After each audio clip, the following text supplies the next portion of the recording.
എന്നാല് ചിലര് പിന്നെ ഭയങ്കര സംഭവമാണ് നമ്മൾ തെറ്റിദ്ധരിച്ചിട്ട് നമ്മൾ ഒപ്പോസിഷൻ പോലും നടത്താൻ പറ്റാത്ത കൾച്ചർലെസ് ആൾക്കാരുണ്ട്. അവരെടുത്ത് നമ്മൾ സംവദിക്കാൻ പോയി കഴിഞ്ഞാൽ എന്താ പറയുക, കുണ്ടാമണ്ടി പലം ഒന്ന് കേട്ടിട്ടില്ലേ? പന്നികളാണ്, ചെളിയിലാണ് കിടക്കുക, തീട്ടത്തിൽ ആറാടി നിൽക്കുന്നവരടുത്ത് നമ്മൾ പോയി വഴക്കിന് പോയാലും നമ്മുടെ ദേഹത്ത് ചെളി തെറിക്കും. അപ്പോൾ ഈ വിഷയം കാര്യമായിട്ട് എടുക്കുകയും ഇത് പിന്നെ നമ്മൾ ഗവൺമെന്റ് സെക്ടർ, അതായത് പ്രത്യേകിച്ച് അധികാരികളുടെ ശ്രദ്ധയിലേക്ക് കൊണ്ടുവരുന്നതിന് മുമ്പ് നമ്മളൊരു അന്വേഷണം നടത്തണം. എവിടെയാണ് വർക്ക് ചെയ്യണത്, എന്താണ്, എങ്ങനെയാണ് ബാക്കപ്പ് എന്നുള്ളത്. അപ്പോൾ എൻ്റെ അന്വേഷണത്തിൽ എനിക്ക് മനസ്സിലായ കുറച്ച് കാര്യങ്ങൾ പറയാൻ വേണ്ടിയിട്ടാണ് ഞാൻ വീഡിയോ ചെയ്യുന്നത്. അപ്പോൾ കോഴിക്കോടുള്ള മിക്കവാറും ഡ്രൈവേഴ്സിനെ പറ്റിയിട്ടുള്ള ഒരു എക്സ്പ്ലനേഷനാണ് എനിക്ക് അതിൻ്റെ ഒരു മുതലാളി തന്നതാണ്. ഇത് ഞാൻ എടുക്കാനുണ്ടായ കാരണം നിങ്ങൾക്കറിയാമല്ലോ. ഇപ്പോൾ റീസെൻ്റ്ലി നടക്കുന്ന ഒരു വൃത്തികേട്, ഒരുത്തിക്ക് കുത്തിക്കഴപ്പ് എന്ന് വെച്ചാൽ അപ്പം വിൽക്കാൻ വേണ്ടിയിട്ട് ഒരു പയ്യനെയും ചമ്മന്നുകൊണ്ട് നടക്കുന്നുണ്ട്. ആ ചെറുക്കൻ പറയുന്ന ലാംഗ്വേജ്, അത് ആരെന്നില്ല, ഇന്ന സ്ത്രീ എന്നില്ല, എല്ലാവരെയും പറയണത് വൃത്തികേടേ പറയുള്ളൂ. അവളാണെങ്കിൽ പക്ക അഭിസാരികയാണ്. ഒരു അഭിസാരികയെ കൊണ്ട് നടക്കുന്ന ആ വേഷപുത്രന് വേണ്ടിയിട്ട് ഞാൻ ഇങ്ങനെ ഒരു നീക്കം നടത്തിയതിൽ എനിക്ക് കിട്ടിയതാണ് അവനെ പറ്റിയിട്ടുള്ള ഇത്. പിന്നെ എന്നെ വിളിച്ചിട്ടൊരു കോംപ്രമൈസിനൊക്കെ അവൻ ശ്രമിച്ചിട്ടുണ്ടായിരുന്നു. അത്തരത്തിലുള്ള ഒരു കാര്യം ഇവിടെ എടുക്കത്തില്ല. തിരുവനന്തപുരത്തെ പെണ്ണുങ്ങളെടുത്ത് കളിച്ചാലുള്ള മറുപടി അത് ഞാൻ വ്യക്തമായിട്ട് നല്ല അണ്ണാക്കി കൊടുത്തിട്ടുണ്ട്. ഇപ്പം ഞാൻ ഈ വിഷയം ഇടാനുള്ള കാരണം എന്താണെന്ന് പറഞ്ഞു കഴിഞ്ഞാൽ, കോഴിക്കോടുള്ള ഡ്രൈവേഴ്സ്, പ്രത്യേകിച്ച് കോഴിക്കോടെന്നല്ല, ഓൾ ഓവർ കേരളയിലുള്ള ആൾക്കാർക്ക് വേണ്ടിയിട്ടാണ് ഞാൻ ഈ ഒരു ഇൻഫർമേഷൻ പാസ് ചെയ്യുന്നത്. ഇവനെ എവിടെ നിങ്ങൾ ജോലിക്ക് എടുത്താലും അദ്ദേഹം 6 മാസം ജോലിക്ക് നിർത്തിയതിൻ്റെ എക്സ്പീരിയൻസ് ആണ് ഞാൻ ഇതിൻ്റെ ഒപ്പം വെക്കുന്ന വീഡിയോയിൽ അദ്ദേഹം പറയുന്നത്. അദ്ദേഹത്തിൻ്റെ എക്സ്പീരിയൻസ് ആണ് പറയുന്നത്. ഇവൻ വെറും കഞ്ചാവാണ്, വെറും കൂറ സാധനമാണ്. ഇവൻ കാരണം അദ്ദേഹത്തിന് വന്ന നഷ്ടങ്ങൾ അദ്ദേഹം പറയുന്നുണ്ട്. അദ്ദേഹത്തിന് കണ്ടപ്പോൾ തന്നെ മനസ്സിലായി, പിരുത്ത് വിട്ടിട്ടുണ്ട്. ഇങ്ങനെയുള്ളവന്മാർ വണ്ടി ഓടിക്കുന്ന ആ വണ്ടികളിൽ നമ്മുടെ മക്കൾ സുരക്ഷിതരല്ല. കൊച്ചു മക്കളെ പോലും വെറുതെ വിടത്തില്ല. ഇവന്റെ പേർക്ക് പോക്സോ കേസുണ്ട്, ഒരു കൊച്ചിനെ ഉപദ്രവിച്ചതിന്റെ പേരിൽ. അപ്പോൾ വളരെ ശ്രദ്ധിക്കണം. പ്രൈവറ്റ് ബസ്സുകളിലൊക്കെ ഇങ്ങനെ ഉള്ളവന്മാരുണ്ടെങ്കിൽ യവന്മാരുടെ PVC സർട്ടിഫിക്കറ്റ് ചോദിക്കണം. നിങ്ങളുടെ റൈറ്റ്സ് ആണ്. അല്ലെങ്കിൽ കൺസ്യൂമർ കോർട്ടിൽ വിളിച്ച് കാര്യം പറഞ്ഞു കൊടുക്കണം. ഇത്തരത്തിൽ മോശപ്പെട്ട ഗുണ്ടാ ലിസ്റ്റിൽ പേരുള്ള ഗുണ്ടകളെ കൊണ്ടുവന്ന് ബസ് ഓടിപ്പിക്കുന്ന പരിപാടി നിർത്തലാക്കണം. പണ്ടൊക്കെ ഭയങ്കര പ്രോബ്ലംസ് ആയിരുന്നു. ഇവന്മാരെ ഇങ്ങനെ ഗുണ്ടാ ടൈമിലുള്ളവന്മാരെയാണ് സാധാരണ ഈ ബസ് ഡ്രൈവറായിട്ട് കിളിയായിട്ടും ഒക്കെ എടുക്കുന്നത്. ഇവന്മാർ കാരണം ഒരുപാട് പ്രോബ്ലംസ് നമ്മൾ ഫേസ് ചെയ്യുന്നുണ്ട്. ഇത്തരക്കാരെ കണ്ടുപിടിച്ച് മാറ്റി നിർത്തേണ്ട ഒരു ആവശ്യം ഘട്ടമാണ്. നമ്മളുടെ കുഞ്ഞുങ്ങളും ഇപ്പോൾ പൈസ ഒക്കെ കുറവുള്ള ആൾക്കാരൊക്കെയാണ് ഈ ബസ്സിലൊക്കെ യാത്ര ചെയ്യുക. മിഡിൽ ക്ലാസ് ആൾക്കാരാണ്. അവരുടെയൊക്കെ കുട്ടികൾക്ക് എന്ത് സുരക്ഷിതത്വമാണ് ഇവനൊക്കെ കൊടുക്കുന്നത്? ഇവന്റെയൊക്കെ ബസ്സിൽ കയറി ഇരുന്ന് അതൊക്കെ എപ്പോൾ കൊണ്ടുപോയി കുത്തിച്ചാടിച്ചെന്ന് കേട്ടാൽ പോരായിരുന്നു. വെറും തെമ്മാടിയാണെന്ന് അവന്റെ കുറച്ച് വീഡിയോസ് നോക്കിയാൽ മാത്രം മനസ്സിലാവുന്നതാണ്. അത്രത്തോളം വൃത്തികെട്ട ഒരു നികൃഷ്ട ജന്മം പബ്ലിക്കിന്റെ മുമ്പിൽ കാണിച്ചു കൊടുക്കുക എന്നുള്ള ഉത്തരവാദിത്വം ആയതുകൊണ്ടാണ് ഞാൻ ഈ വീഡിയോ, അയാളുടെ ഓഡിയോ ഞാനിവിടെ പ്ലേ ചെയ്യുന്നത്. നിങ്ങളത് കേട്ട് നോക്കുക, നിങ്ങൾക്ക് അപ്പം മനസ്സിലാകും. ഇല്ലല്ല, ബസ് ഡ്യൂട്ടി ഇല്ല. നിങ്ങളായിട്ട് എങ്ങനെ? ഞാൻ കേട്ടില്ല. നമ്മള് ഓന് എന്താ വെച്ചാല് ശരിക്കുള്ള നല്ല ഡ്രൈവിംഗ് ഉള്ള ആളല്ല. ഞാൻ പ്രത്യേകിച്ച് ഞാൻ ഡ്രൈവിംഗ് വെച്ചാൽ മര്യാദയുള്ള ഡ്രൈവിംഗ് അല്ല, ഒരു റോങ് ഡ്രൈവാ. അതിന്റെ ഞാൻ പ്രത്യേകം കൊടുത്തത്. ഞാൻ എന്താ വെച്ചാല് ഞാൻ പറയാൻ കാരണം ഒരു 5-6 അരുണുണ്ട്. അപ്പൊ ഏതാന്ന് നമ്മളറിയാം. ഞാൻ എന്താ വെച്ചാല് കുറെ വണ്ടിയുള്ള, അപ്പൊ സ്റ്റാഫ് പിന്നെ എന്നൊക്കെ ആൾക്കുന്നത് ഒരു വേറൊരു മാനേജ്മെന്റാ. അപ്പൊ എന്നോട് പറഞ്ഞു കഴിഞ്ഞാൽ ആ ഇതില്ല. അപ്പൊ ഈ ആളെ എനിക്ക് മനസ്സിലായി. ഒരു 5-6 മാസം മുന്നേ എന്റെ വണ്ടിയിൽ ഉണ്ടായിരുന്നു. പിന്നെ പക്ഷെ അന്ന് ഞാൻ KSRTC പോകാൻ വേണ്ടിട്ടൊക്കെ നമ്മള് എക്സ്പീരിയൻസ് സർട്ടിഫിക്കറ്റ് കൊടുക്കാന്ന് പറഞ്ഞു. ഞാൻ ഇവന്റെ കേസൊന്നും അറിയില്ലല്ലോ. അതിന് വേണ്ടി ഞാൻ ഇട്ട് കൊടുത്തു. അല്ലാണ്ട് നമ്മളെ വില കേസുകളൊന്നും അറിയില്ല. അതെങ്ങനെയാന്ന് പ്രത്യേകിച്ച് ഈ ഇങ്ങനത്തെ ഈ ബസ്സിൽ പോകുന്ന പണിക്കാരൊക്കെ ഒരു അങ്ങനത്തെ ഒരു ടീം തന്നെ, തറകൾ തന്നെ ആയിരിക്കും. അവൾക്ക് അത് സംഭവം എന്ന് വെച്ചാൽ ഓന് പിന്നെ രണ്ട്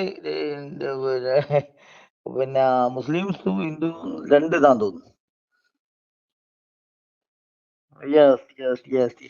യെസ് അങ്ങനെ തന്നെയാണ്. അപ്പൊ ഇത് പിന്നെ അല്ലാണ്ട് നമ്മളൊന്നും അറിയില്ല. ഞാൻ പിന്നെ അങ്ങനെ അവരൊന്നും ഞാനും പുറത്തൊക്കെ കണ്ടല്ല, അപ്പൊ അങ്ങനെ കാണലില്ല. അപ്പൊ ഞാൻ പിന്നെ ഫോട്ടോ കണ്ടേരെ, ഞാൻ 1-2 മീറ്റിംഗ് കണ്ടിട്ടുണ്ട്. അപ്പൊ വേണമെങ്കിൽ അറിയാം. അപ്പൊ പിന്നെ എന്താ വെച്ചാല് വണ്ടി ആദ്യം ഒരു 6 മാസമൊക്കെ വണ്ടി വല്ല ഹോട്ടലുണ്ടായിരുന്നു. പിന്നെ തട്ടും മുട്ടൊക്കെ വന്നേരം ഒരു ആക്സിഡന്റ് വന്നേരം ഞാൻ പറഞ്ഞ കേട്ടിട്ടുണ്ടോ അങ്ങനത്തെ ആളൊന്നും നമുക്ക് അതിന്റെ ബുദ്ധിമുട്ട്. അതുകൊണ്ട് ഇതിപ്പോ ഫുൾ അങ്ങനത്തെ ഒരു കൾച്ചറുള്ള ആൾക്കാരല്ലേ ഇവരൊക്കെ. പ്രത്യേകിച്ച് ഈ ബസ്സിൽ ഡ്രൈവർമാരൊക്കെ ഒരു പ്രത്യേക കൾച്ചറായിരിക്കും. അതുപോലൊന്നും നമുക്ക് സംസാരിക്കാൻ പോലും പറ്റൂല. അങ്ങനത്തെ ഒരു ടീമാണ്. അപ്പൊ നിങ്ങൾ അങ്ങോട്ടൊക്കെ എങ്ങനെയാണെന്ന് അറിയില്ല. ഇവിടൊക്കെ എന്നൊക്കെ ഇപ്പം എല്ലാത്തിലും ഇപ്പൊ ഒരു പുതിയ നിയമം വന്നിട്ട് PUC സർട്ടിഫിക്കറ്റ് വേണമെന്നുള്ള. ഈ നമ്മൾ ഡ്രൈവർമാരൊക്കെ എടുക്കുമ്പോൾ PUC സർട്ടിഫിക്കറ്റ് പോലീസ് സ്റ്റേഷനിൽ നിന്ന് കിട്ടുന്ന അങ്ങനെ അങ്ങനെ കിട്ടണമെന്ന് വെച്ചിട്ട് മരുന്നും ഇതൊന്നും ഇല്ലാന്നുള്ള കഞ്ചാവും മറ്റേതൊന്നുമില്ല. ഇപ്പൊ അധികം ആളും കഞ്ചാവും MDM ഒക്കെ എടുത്തിട്ട് വണ്ടി ഓട്ടുന്ന പരാതി വന്നിട്ടല്ലോ പൊതുവെ. അപ്പൊ അതുകൊണ്ട് ഇപ്പോഴത്തെ നിർബന്ധം PUC സർട്ടിഫിക്കറ്റ് ഉണ്ടെങ്കിൽ അങ്ങനെയാണെ കുറെ എണ്ണം ഈ മേഖലയിൽ ഉണ്ടാവൂല. പിന്നെ ഈ പറഞ്ഞ കാര്യമില്ല, ഈ ഇതിലൊക്കെ പോകുന്നപോലെ അങ്ങനെ ഒരു സംസ്കാരം ഉള്ളവരാ. ഒന്നാമത്തത് ഇവലൊക്കെ അങ്ങനത്തെ ഒരു ടീമാ. പൊമ്മൾ പോലെ വഴി നടന്നാല് ഈ നമ്മക്ക് വേറെ പരിപാടി വേറെ ഉണ്ടാവൂല. ഓൽക്കൊക്കെ ജയിലിൽ കോടതി പറയുന്ന പ്രശ്നമല്ല, നമ്മക്ക് അതിന് സമയം ഉണ്ടാവില്ലല്ലോ. അതതിന്റെ പ്രശ്നം. ആരെല്ലാരും ഒഴിഞ്ഞ് ഓരോരാൾ തടിയെടുത്ത് നടക്കുക. അതെ, ഇതൊക്കെ ഇവന് പിന്നെ സംഭവം ഞങ്ങൾ വലിയൊരു ചെയിനും മാലയൊക്കെ ഇട്ട് നടക്കുന്ന ചങ്ങായിയാ. ആ അത് കണ്ടാല് എന്തോ ഇതിലുള്ള ആളാന്ന് ചോദിക്കും. പിന്നെ ഒരു ദിവസം ഞാൻ അവനെ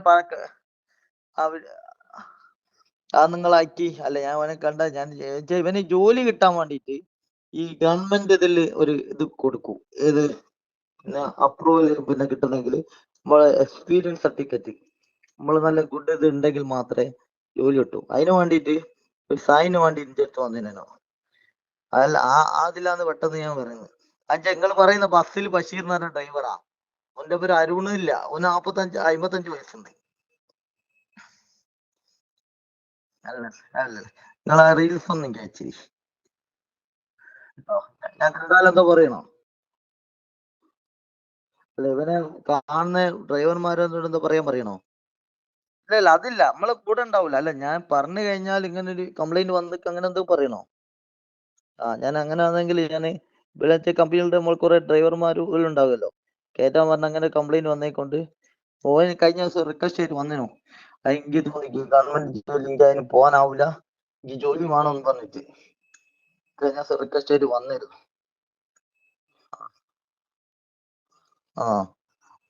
ശരി. ഗവൺമെന്റ് സർവീസിലെ പിന്നെ നഷ്ടമാണ് പ്രൈവറ്റാ നല്ലതെന്ന് പറഞ്ഞിട്ട് നമ്മളിതൊന്നും അറിയുന്നില്ലല്ലോ. ശരി. അല്ല, ഇതെങ്ങനെ നിങ്ങളെ ഇത് അതിനൊക്കെ ശരിക്കും നടപടി ഉണ്ടല്ലോ ഇപ്പൊ? അതിനൊന്നുള്ള പവറൊന്നില്ലേ, ഗുണ്ടൊന്നും ആകാനുള്ള പവറൊന്നുമില്ല. ആകെ ചെപ്പിത്തോണ്ടി പോലത്തെ ഇത്ര ഉള്ള സാധന ഗുണ്ട. അതന്നെ ഗുണ്ട.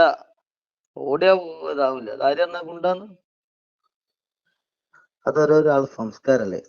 നമ്മക്ക് ഓലെപ്പോലെ നമ്മളായി പോകും. ഓരോരാളെ കൾച്ചർ പ്രത്യേകിച്ച് വെച്ചാൽ അങ്ങനെ ജനിച്ചു വളർന്നതാണല്ലോ.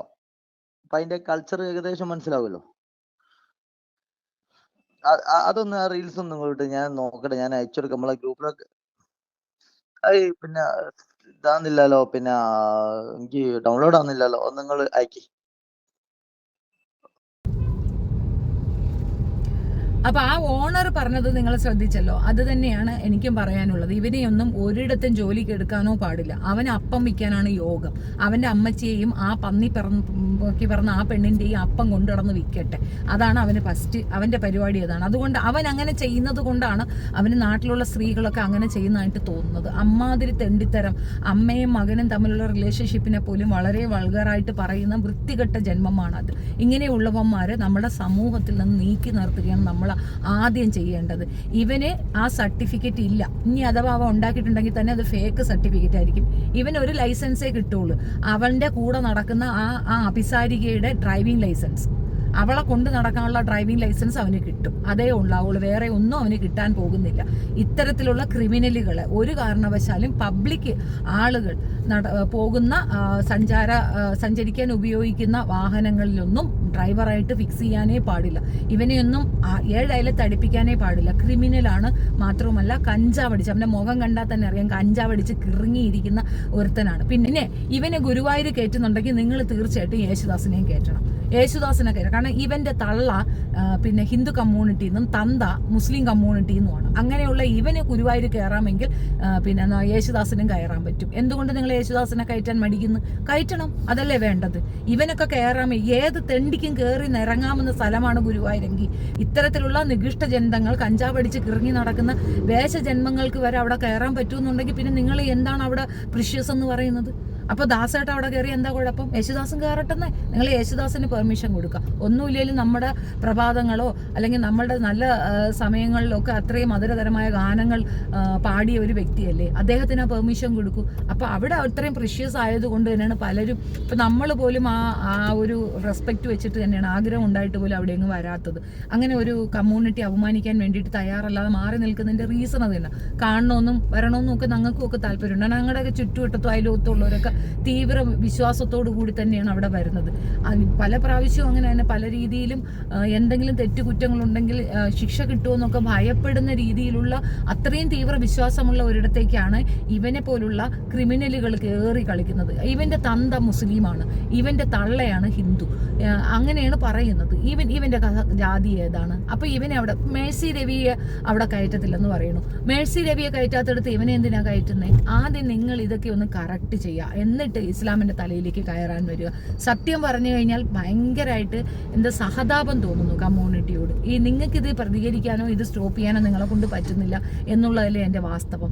ഇവനാണ് അവളെ സ്ക്രൂ വെച്ച് അവിടെ കൊണ്ടുവന്ന് ഈ പേക്കൂത്ത് അത്രയും കാണിക്കുന്നത്. ഇതിനെതിരെ നിങ്ങൾ ആക്ഷൻ എടുക്കുകയാണ് വേണ്ട, ഞങ്ങളല്ല ഇതിനെതിരെ ആക്ഷൻ എടുക്കുക. ഞങ്ങൾ മഹല്ല് കമ്മിറ്റിയിൽ കാര്യം പറഞ്ഞ് പള്ളിയിൽ നിന്നുള്ള ഞങ്ങൾക്ക് ഇവരുമായിട്ട് സഹകരിച്ച് പോകാൻ താല്പര്യമില്ലെന്ന് ആ നാട്ടിലുള്ള മിക്ക ആൾക്കാരും അത് പറഞ്ഞിട്ട് മഹല്ല് കമ്മിറ്റിക്കാർ സ്ട്രോങ് ഡിസിഷൻ എടുത്തിട്ടുണ്ട്. ഇത്തരത്തിൽ അഭിസാരികയായി ജീവിക്കുന്ന ഒരു സ്ത്രീക്ക് അവിടെ ഒരു സ്ഥാനവും ഇല്ല എന്ന് അവർ പറഞ്ഞ സ്ഥിതിക്ക് പിന്നെ നിങ്ങൾ അവളെ മതത്തിൽ ചേർത്ത് നിങ്ങൾ അങ്ങ് എടുക്കും, അതല്ലേ നല്ലത്. അങ്ങും തൊടാതെ ഇങ്ങും തൊടാതെ വ്യഭിചരിച്ച് നടക്കുന്നവരെയൊക്കെ പിടിച്ച് അവിടെ കൊണ്ടുവന്ന് വെച്ചിട്ട് പിന്നെ മറ്റുള്ളവരെ വിലക്കുന്നതിനകത്ത് യാതൊരു നീതിയില്ലെന്നേ എനിക്ക് പറയാനുള്ളൂ. അതായത് ഗുരുവായൂർ അമ്പലത്തിന്റെ പ്രിഷ്യസ്നെസ് ഒക്കെ എപ്പോഴോ പോയി കഴിഞ്ഞു എന്നാണ് എനിക്ക് മനസ്സിലാവുന്നത്. നിങ്ങളുടെ അഭിപ്രായം കമൻറ്റിൽ രേഖപ്പെടുത്തുക. വീഡിയോ ഇഷ്ടപ്പെടുകയാണെങ്കിൽ ലൈക്ക് ചെയ്യുക, ഷെയർ ചെയ്യുക ആൻഡ് സബ്സ്ക്രൈബ് മൈ ചാനൽ. ഒരു കാര്യം കൂടെ പറയാനുണ്ട്, ഈ ഓഡിയോ ഞാൻ കൃത്യമായിട്ട് ടേപ്പ് ചെയ്തെടുത്തതാണ്. അത് മാത്രവുമല്ല ഇതൊരു എവിഡൻസ് ആണ്. ഇത് കീപ്പ് ചെയ്യുക. കാരണം ഇവനെ പോലുള്ള തൊട്ടികളെ ഒരു കാരണവശാലും ജോലിക്ക് എടുക്കരുത് എന്നുകൂടെയാണ് അയാൾ പറഞ്ഞു വെക്കുന്നത്. കാരണം അയാളുടെ എക്സ്പീരിയൻസ് ആണ് അയാൾ പറയുന്നത്. വണ്ടി നശിക്കും, അത് മാത്രമല്ല ഇവൻ കാണിക്കുന്ന എന്ത് വൃത്തികേടിനും ആ മനുഷ്യൻ കൂടെ ഉത്തരവാദിയാകും എന്നുള്ളതാണ് വസ്തുത. ഇനിയും പോലീസുകാർ ഇവനെയൊന്നും അറസ്റ്റ് ചെയ്യാതെ ഇങ്ങനെ അഴിച്ചു വിട്ടിരിക്കുന്നത് ഒരിക്കലും അംഗീകരിക്കാൻ പറ്റുന്ന കാര്യമല്ല. ഒരു സോഷ്യൽ ഈവിളായി സ്ത്രീകളെ മാത്രം അഡ്രസ്സ് ചെയ്തുകൊണ്ട് പച്ചത്തെറി വിളിക്കുന്ന ഈ വ്യഭിചാര സന്തതിയെ അറസ്റ്റ് ചെയ്യാത്തത് സത്യത്തിൽ നീതി നിഷേധം തന്നെയാണ്. നിങ്ങളുടെ അഭിപ്രായം കമൻറ്റിൽ രേഖപ്പെടുത്തുക. Thank you.